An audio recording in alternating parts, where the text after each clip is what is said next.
और हे देवी कि देवती आई तोर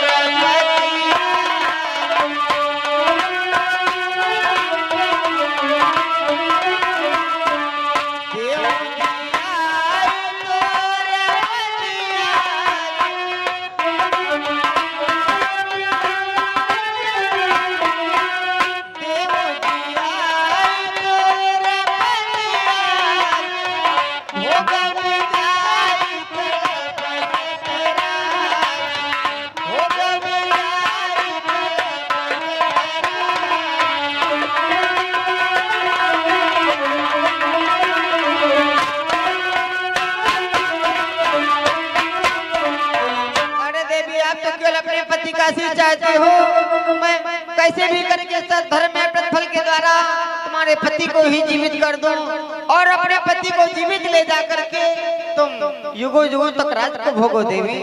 नहीं भगवान, मैं केवल अपने पति का शीश मांगती हूँ, मैं उनका जीवन दान नहीं चाहती भगवान। आखिर ऐसा क्यों देवी? क्योंकि जानते भगवान, बोलो देवी कि वे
प्राप्त हो गए, दोबारा स्मृत लोक में आएंगे, वो कहाँ से मौत पाएंगे। इसलिए भगवान मैं आपसे विनती करती हूँ कि मेरे पति प्यारे मेरे पति प्यारे बस मुझे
मुझे दे दिया जाए।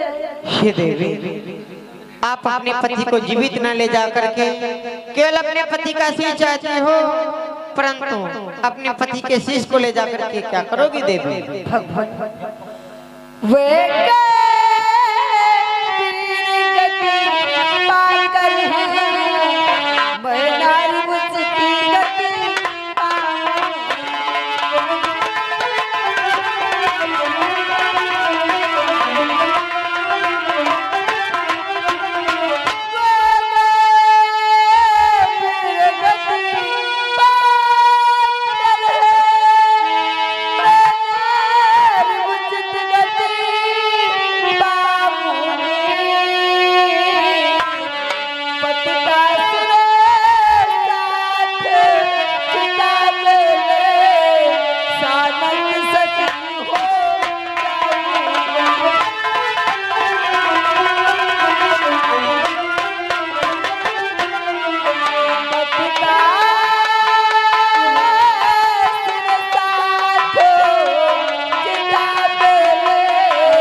सनद सती हो जाओगी भगवान। क्या देवी, अपने पति के शीश के साथ में तुम सानंद सती हो जाना चाहती हो देवी? धन्य हो तुम, धन्य है तुम्हारे विचार। तुम्हारे इन विचारों को देख करके भला कौन कह सकता है कि तुम राक्षस कुल की पुत्र वधू हो? हे देवी, कि कहे सकता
विचारों को देख करके भला कौन कह सकता है कि तुम एक राक्षस कुल की पुत्र वधू हो? तुम्हारे विचार तो गंगा की भांति पवित्र हैं, मानो तुम निर्मल गंगा की भांति पवित्र होकर के बह रही हो। हे देवी, तुम्हारे इन विचारों को देख करके जानती हो देवी, बोलो भगवान, कि सत का प्रभाव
को देख करके, तुम्हारी इस महानता को देख करके आज राघव का भी मस्तक तुम्हारे सामने झुक रहा है देवी, झुक रहा है।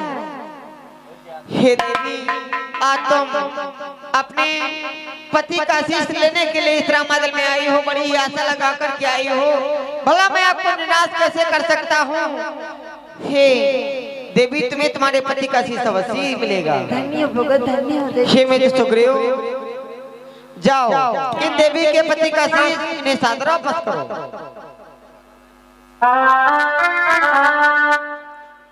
अरे देवी, मैं आपसे कुछ पूछना चाहता हूँ। पूछो, क्या पूछना है? अरे देवी, मुझे ये बतलाओ, तुम्हें कैसे मालूम हुआ कि तुम्हारे पति का शीश रामादल में? मैं अपने आंगन में बैठी हुई थी, आकाश मार्ग से एक कटी हो जाती है और मेरे आंगन में आ गिरती है। जब मैंने उसे सौगंध दिलाई तो उसी भुजा ने सब लिख करके बतलाया है। क्या देवी, तुम्हारे पति की कटी हुई भुजा जमीन पर लिख कर बताई? ये क्या कहती हो देवी? मुझे विश्वास नहीं होता। फिर विश्वास कैसे होगा? जानती हो आखिर मुझको विश्वास कैसे होगा? कैसे होगा? कि पृथ्वी के ऊपर कटी भुजा किसी भांति भला लिख सकती है।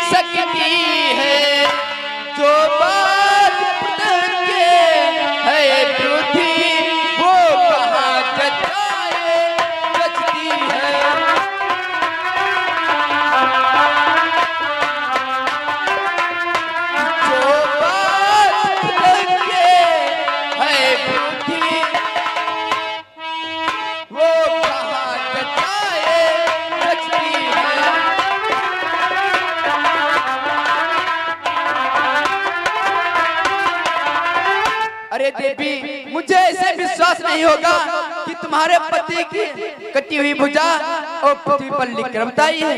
फिर कैसे विश्वास होगा? सुनो देवी कि जो सच वहाँ दिखाया है वो चमत्कार दिखलाए यहाँ, वो चमत्कार दिखलाए यहाँ। विश्वास हमें हो जाएगा यदि कटा शीश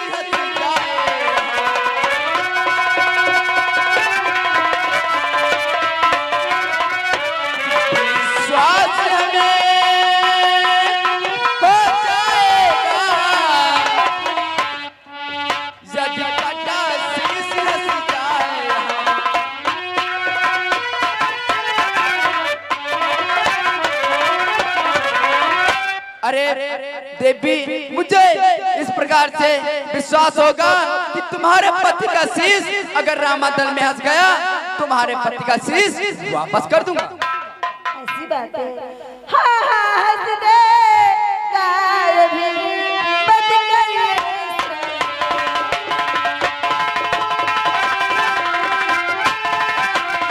हाँ हाँ हंस दे गाय भी मत करिए संदेह।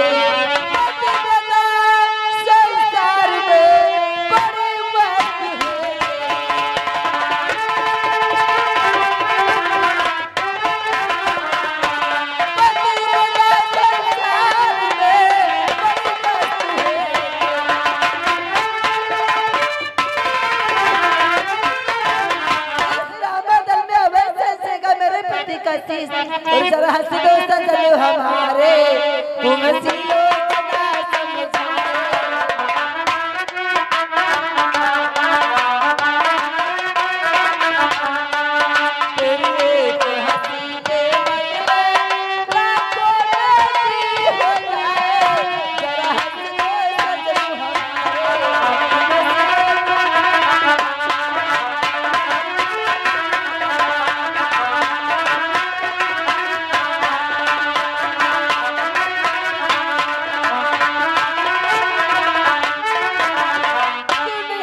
सदा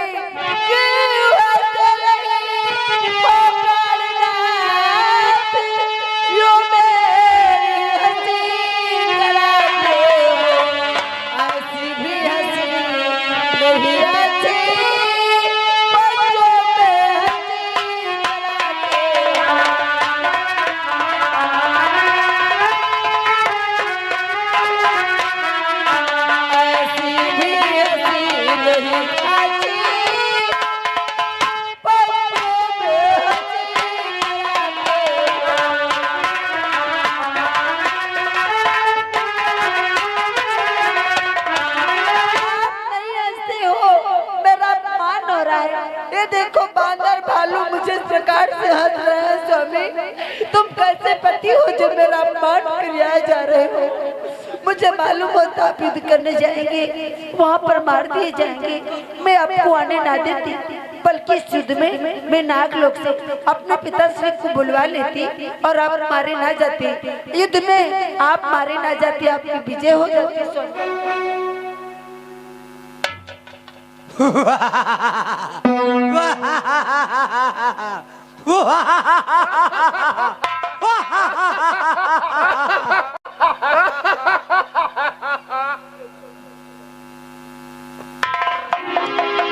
जाते जाते मैं तुमसे कुछ कहना चाहती हूँ लक्ष्मण।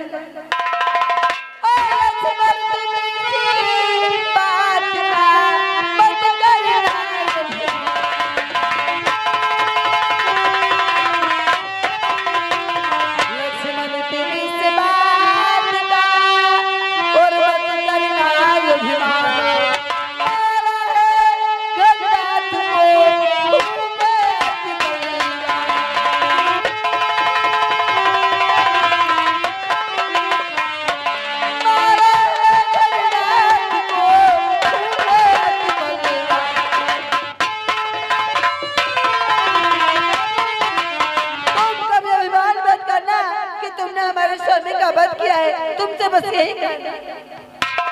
ठीक है जा सकते।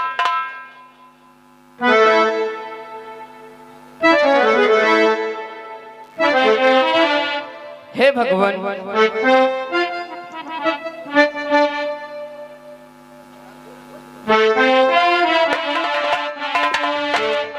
भगवान,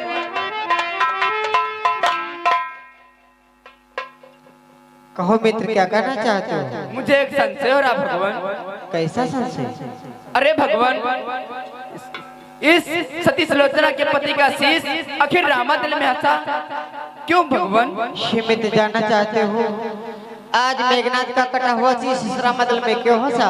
हाँ भगवान। जिस समय सुलोचना ने कहा, हे स्वामी, अगर मुझे पहले पता होता आज रणस्थल में तुम मार दिए जाओगे तो मैं अपने पिता को बुला लेती, तुम्हारी रक्षा हो जाती, आप मारे ना जाते। यही सोच करके हंसने लगा, क्योंकि भैया लक्ष्मण शेषावतार हैं और सुलोचना शेषनाग की कन्या है। इस प्रकार से सुलोचना लक्ष्मण की कन्या हुई। जब इसके पिता ने ही आखिर हमारा वध किया है तो आखिर किसे बुलवा लेते जिससे हमारी रक्षा होती। यही सोच करके आज मेघनाथ का कटा हुआ शीश इस रामादल में हंसा। क्या भगवान, लक्ष्मण और सुलोचना पुत्री है लक्ष्मण की? हाँ मित्र, ये कैसे हुआ भगवान? एक समय की बात है, भगवान भोलेनाथ का श्रृंगार मैया पार्वती कर रही थी। मैया पार्वती ने भगवान भोलेनाथ के समस्त अंगों का श्रृंगार तो कर दिया, परंतु जब हाथ में पहनाने के लिए कुछ नहीं बचता है तब मैया पार्वती ने शेषनाग का आवाहन किया। शेषनाग आए। मैया पार्वती ने शेषनाग को भगवान भोलेनाथ के हाथ में लपेट दिया।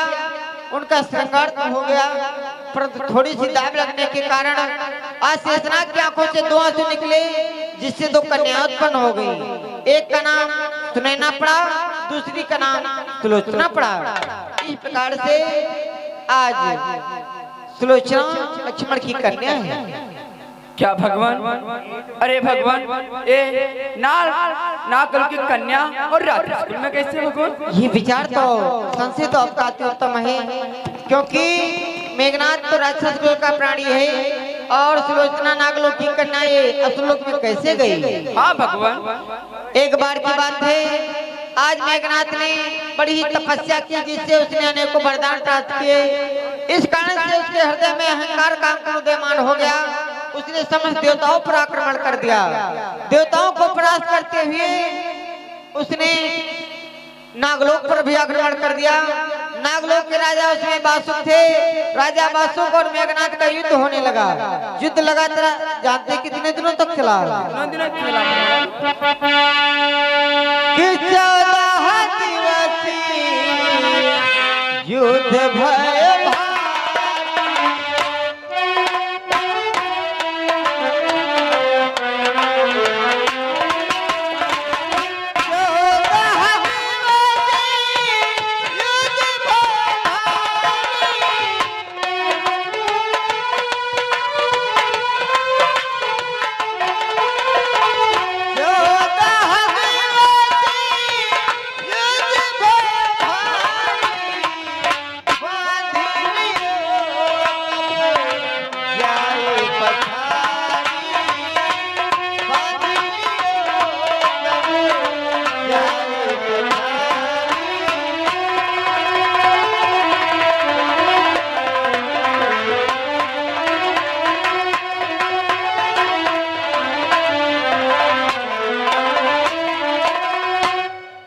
मेघनाथ और राजा बासु का युद्ध लगातार 14 दिनों तक चला।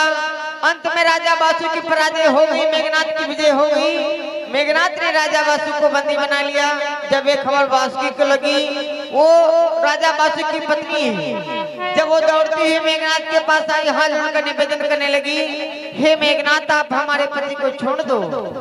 परंतु मेघनाथ ने इनकार कर दिया। विवश होकर के आज बासुकी क्या कहने लगी कि कही बासुकी क्या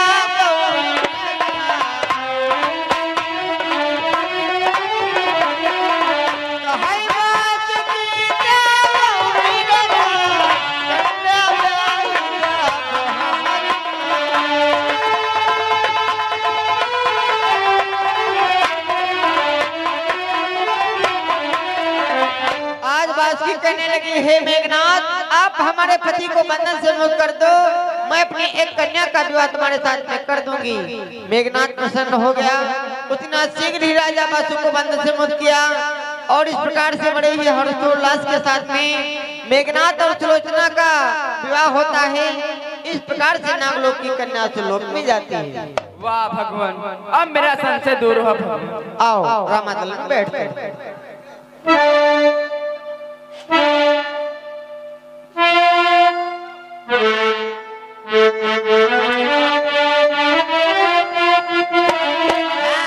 तो आइए देखते हैं सुलोचना अपने पति के शीश को ले जाकर लंका में चंदन की चिता बनाती है और उस चिता में बैठ करके अपने पति के शीश के साथ में सती हो जाती है।